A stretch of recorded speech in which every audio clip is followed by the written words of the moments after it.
Yes. I request those who are not able to do the fast because of their ailment, because of if they have diabetics, they are diabetics, or maybe they are more aged. Please do not do fast, but pray. नमस्कार साथियों, आपका स्वागत है हमारे YouTube channel technical Modi 2.0 में। EPS 95 pension धारकों को लेकर अशोक रावत जी हाल ही में लाइव आए थे।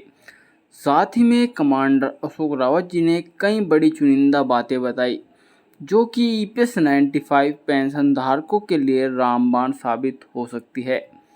और साथ ही में कुछ ऐसी चुनिंदा बातों के बारे में भी प्रकाश डाला जो कि सरकार द्वारा गतिविधियां नहीं की जा रही है, जो कि पूरी तरीके से ईपीएस 95 पेंशन धारकों के हित में कार्यरत है। और साथ ही में कई बड़ी और बातें बताए, पूरी जानकारी हम आपको इस वीडियो के माध्यम से बताने वाले हैं। यदि आप एक ईपीएस 95 पेंशन धारक हैं तो आप सभी के लिए यह वीडियो बहुत ही ज़्यादा महत्वपूर्ण होने वाली है, तो बने रहिए इस वीडियो के अंत तक।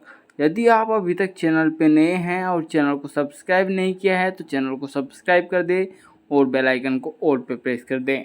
चलिए बढ़ते हैं अपनी खबर की तरफ। Coming 1st June, this fast will be observed throughout the country. You have to do this fast in your house only. Take the photograph. We will send it to the Honorable Prime Minister or PMO's office and also to your MP along with one SMS or one sentence which will be given to you. जहां पर एक तरफ सभी EPS 95 pension धारकों की मांगों को नामंजूर करने में लगे हुए हैं, तो दूसरी तरफ कमांडर अशोक रावत जी ने यह बात बताई कि हम एक बार फिर से बड़ा प्रयास करेंगे कि ईपीएस 95 पेंशन धारकों की पेंशन बढ़ोतरी के साथ साथ ईपीएस 95 पेंशन धारकों को कुछ चुनिंदा मांगों के साथ साथ उनको कुछ अन्य खास सुविधाएं भी दी जाए जो कि ईपीएस 95 पेंशन धारकों के जीवन से संबंधित, उसके बच्चों से संबंधित तथा उसके परिवार से संबंधित है। जैसे कि कमांडर अशोक रावत जी ने यह बात बताई कि जल्द ही पीएमओ ऑफिस पर फिर से एक बड़ा जो कि पत्र लिखा जाएगा और साथ ही में उसमें कुछ ऐसी फोटो स्टेट भी लगाई जाएगी जो कि यह बताएगी कि ईपीएस 95 पेंशन धारकों की जो कि स्थिति अब कैसी है। साथ ही में ईपीएस 95 पेंशन धारक कितनी बड़ी समस्या से जूझ रहे हैं और उनको पेंशन क्यों मिलनी चाहिए, पूरी रिपोर्ट लगाई जाएगी और साथ ही में कई बड़ी और जानकारी भी दी। Friends, you are aware, all over the country we have done thousands of agitations. But to no avail, nothing happened.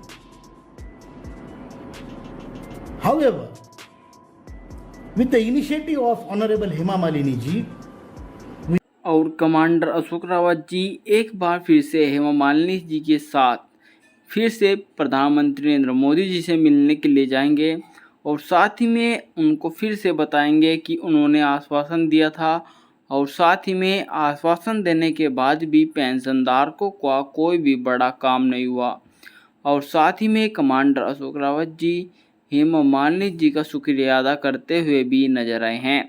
और साथ ही में बात की जाए तो कमांडर अशोक रावत जी ने हाल ही में हेमा मालिनी की सहायता से एक पत्र भी लिखा है जो कि पीएमओ ऑफिस को लिखा है और साथ ही में फिर से एक और पत्र लिखा जाएगा जिसमें कि कई बड़े तरीकों के साथ साथ और परिपत्र भी लगाए जाएंगे और प्रधानमंत्री जी से स्वयं जो कि हमारे कमांडर अशोक रावत जी मिलने के लिए जाएंगे और क्या विशेष प्रकार की सूचना निकल के आएगी हम आपको इस चैनल पर ही देते रहेंगे। और कमांडर अशोक रावत जी ने अपने ईपीएस 95 पेंशन धारकों के लिए एक बड़ी मीटिंग का आयोजन भी जल्द ही करने वाले हैं, जिस मीटिंग में यह बताया जा रहा है कि आने वाले समय में क्या करना चाहिए कि पेंशन धारकों की पेंशन बढ़ोतरी हो और साथ ही में जो कि आने वाले समय में आगामी आंदोलन होंगे उसके बारे में भी चर्चाएं की जा सकती है।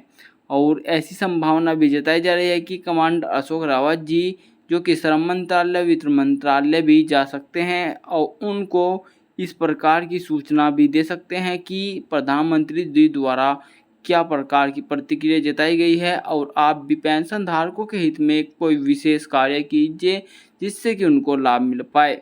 और आने वाले समय में इससे जुड़ी हुई जानकारी हम आपको इस चैनल पर देते रहेंगे। यदि आप चैनल पर नए हैं तो चैनल को सब्सक्राइब करते हैं। मैं मिलता हूँ एक और नई ऐसी बड़ी ताज़ी खबर के साथ। तब तक के लिए जय हिंद, जय भारत।